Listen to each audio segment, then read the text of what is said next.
There are battles that end wars, and there are battles that quietly begin entirely new ones. Everybody remembers Waterloo, the mud, the squares, the Imperial Guard, Wellington, Napoleon. And history teaches us that it's the final act of the Napoleonic age. But what if Waterloo concealed something else?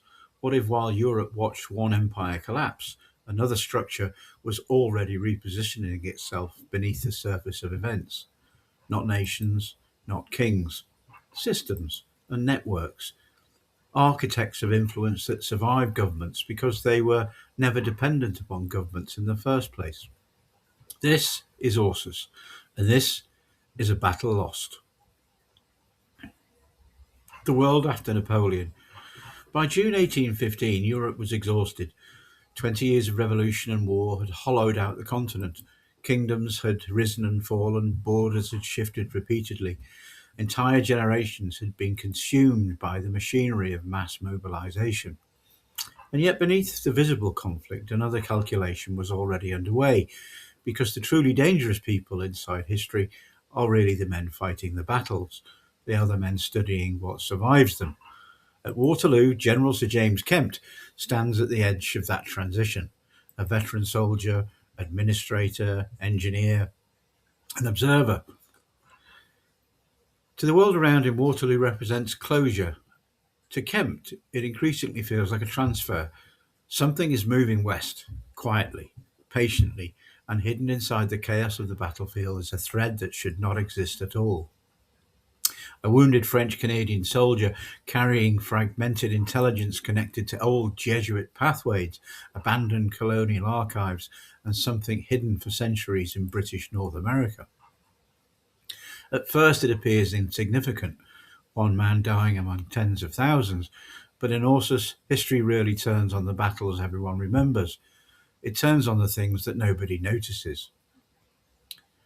Fortuny Hamelin and the politics of survival. At the same time Kempt studies the battlefield, another game is unfolding far from the smoke of Waterloo.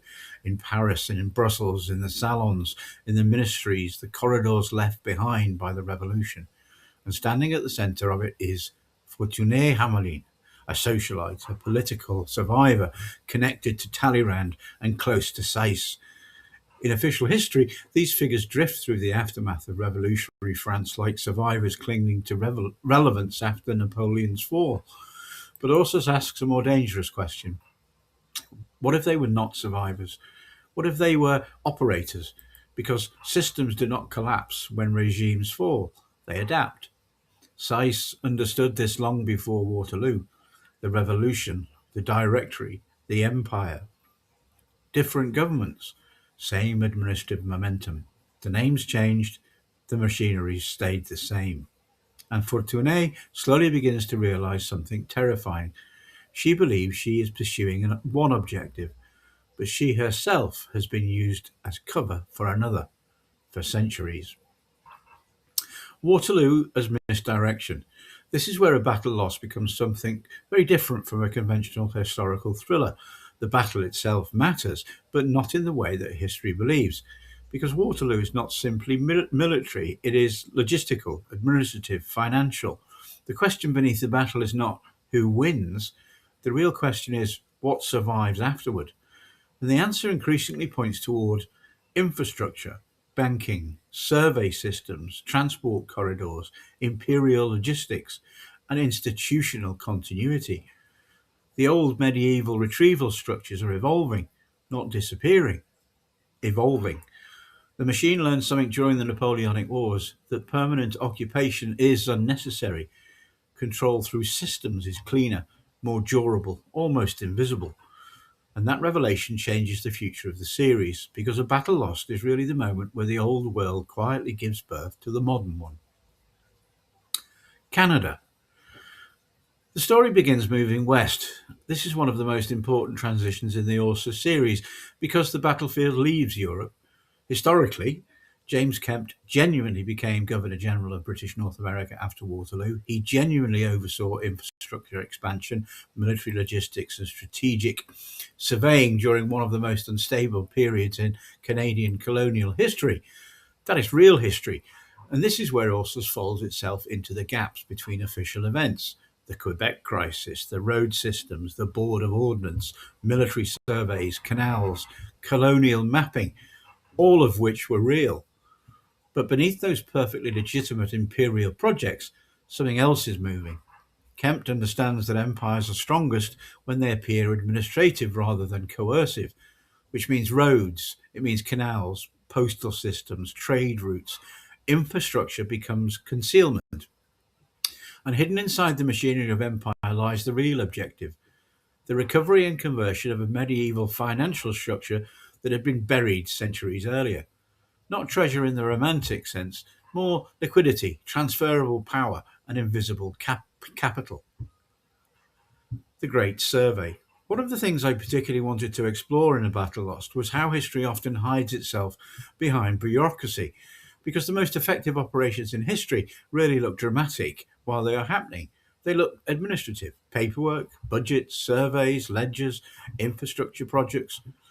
The Great Eastern Trigonometrical Corridor Survey inside the novel is built directly into the texture of real 19th century British imperial engineering. And what makes it dangerous is that the survey slowly becomes real. The roads are built, the maps are drawn, the canals do exist, the logistics function.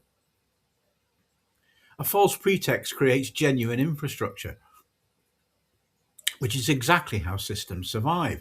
And that distinction matters enormously, because Orsus is not really about secret societies controlling history from the shadows. It is about institutions embedding themselves so deeply inside civilization that eventually nobody notices them anymore. The Descendants. And then there is the part of the story that surprised even me while I was writing it: the Descendants. 5 centuries after the original Templar exfiltration from Nova Scotia, the surviving bloodlines in the Margaree River Valley no longer resemble anything romantic or mythic. They have dissolved into Acadian communities, Mi'kmaq lineages, river pilots, blacksmiths' families, oral traditions, altered surnames, corrupted prayers, inherited geography. And that mattered to me enormously, because survival across centuries would not preserve people without changing them. It would absorb them into the landscape itself. And the descendants survived not because they remained separate, but because they adapted perfectly. And when Kemp's survey teams arrive in Cape Breton, the local populations already know that something is wrong, not through conspiracy, but through memory, through instinct, through stories passed quietly between generations. The earth is heavy and asleep, and that line became one of the most emotional anchors of the book for me, because it captures something ancient without ever being theatrical. The conversion. And finally comes the transformation. The treasure itself stops being treasure, and that is the real pivot. The gold leaves the earth and becomes banking instruments, sovereign debt, merchant capital, infrastructure funding, shipping interests, layered financial structures in London, in Amsterdam, and in Geneva. The hoard disappears into the bloodstream of the 19th century, not hidden, converted.